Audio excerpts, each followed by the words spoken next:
Hola. Veníamos discutiendo una nueva forma de atacar la dinámica de los sistemas cuánticos con la imagen o el marco de Heisenberg. Veamos qué es lo que sucede si yo aplico esta forma de atacar el problema para el oscilador armónico. ¿Qué es lo que tengo que hacer? Voy a hacer las ecuaciones de movimiento para la posición y el momento. Ninguno de los dos depende explícitamente del tiempo, de tal manera que su ecuación de movimiento va a ser simplemente IH barra la derivada igual al conmutador con el hamiltoniano. Recordemos que el hamiltoniano para el oscilador armónico viene como una parte que va como p cuadrado más una parte que va como x cuadrado. De tal manera que lo que aparece aquí solamente va a tener en cuenta la parte con p, porque la parte con x conmuta. Y aquí utilizamos el resultado usual, que es el conmutador de la posición con una función del momento, es la derivada de la función.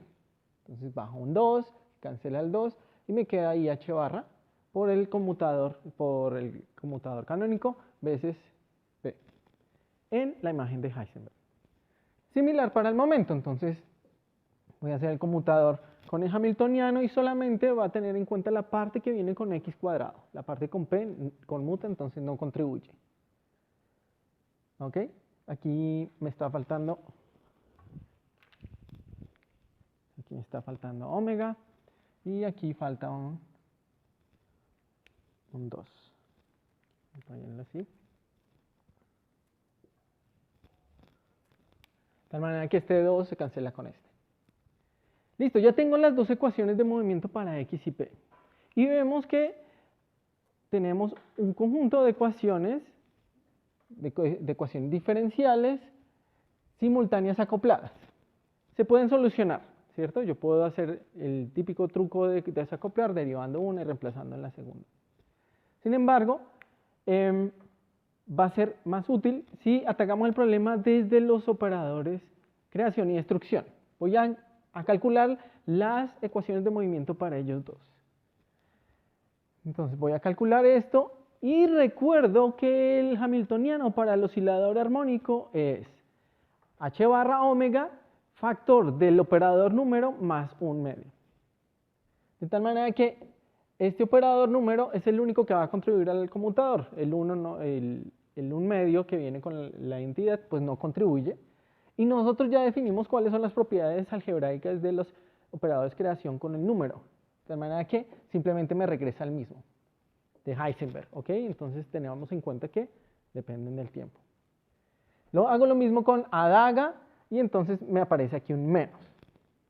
Lo interesante es que esas dos ecuaciones ya no están acopladas y las puedo solucionar. Entonces necesito algo que cuando lo derive con respecto al tiempo me entregue omega, ¿cierto?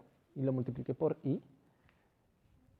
De tal manera que vemos que la solución es inmediatamente exponenciales y con un i por ahí, ¿cierto? Para tener en cuenta esto. Súper fácil, estuvo muy fácil solucionar esas ecuaciones. ¿Qué es lo que voy a hacer? Yo no solucioné estas, me fui por este lado porque conociendo los operadores creación y destrucción, yo ya sé cómo quedan las posiciones y los momentos. Recuerden que habíamos definido estos dos señores de tal manera que podíamos escribir a la posición el momento de esta manera. Y cuando yo reemplazo, si yo reemplazo las dos soluciones, van a quedar mezclas por ahí de exponenciales con positivas y con signos negativos, que me van a dar senos o cosenos. Y me quedan mezclas de A0, recordemos que ese A0 es como si fuera el operador en el tiempo cero, y de A0 daga. Y van a quedar en la misma combinación que tenemos aquí, por ejemplo. De tal manera que me entregan la posición en el tiempo cero. Y cuando entran en una combinación con un signo negativo, entonces me van a dar un P0.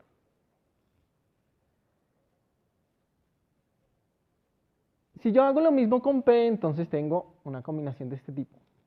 Fíjense lo interesante que estamos encontrando.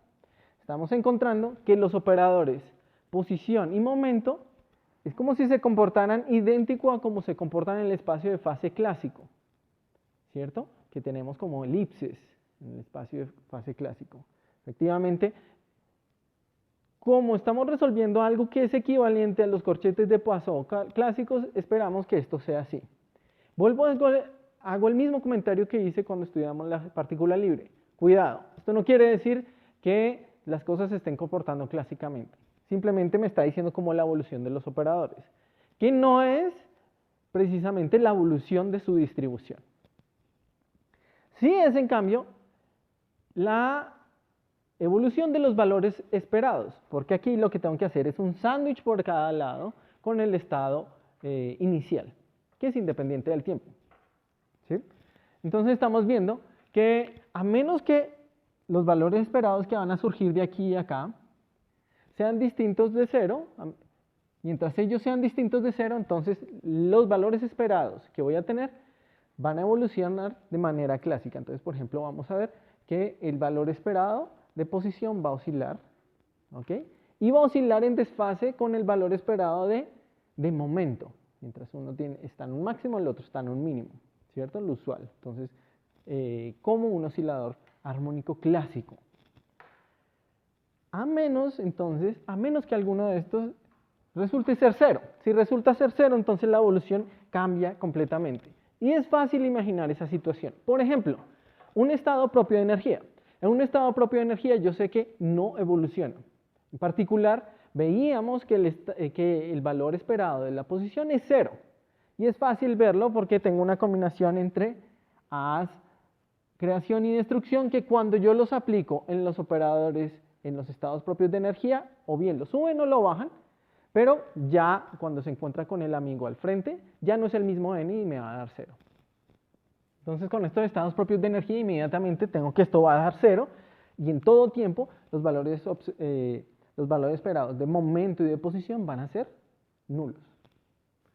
Otra situación, por ejemplo, es si yo hago una superposición entre estados propios de energía, pero no consecutivos.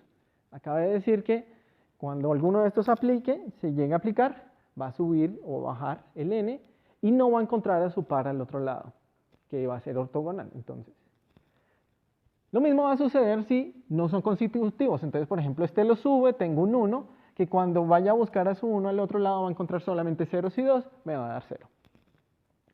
Entonces, si se dan cuenta, es fácil imaginar estados donde no voy a tener esa oscilación clásica del valor esperado. Voy a tener 0, por ejemplo, fijo.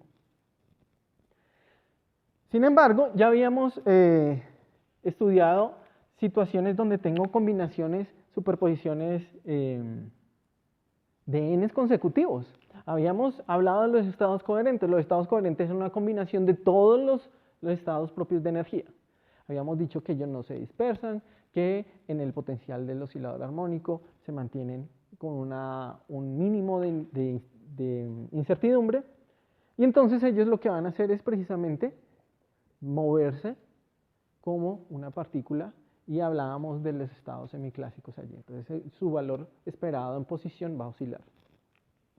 Los paquetes gaussianos, en cambio, sí se dispersan. Ellos vienen bien o se ensanchan o se angostan. Lo que va a suceder es que para ellos también su valor esperado va a estar oscilando, pero a la vez va a estar ensanchándose. Aquí lo que va a suceder es que cuando están en el centro se ensancha, y cuando va llegando a la orilla se angosta. Precisamente vemos un fenómeno similar a lo que veíamos cuando estudiábamos, por ejemplo,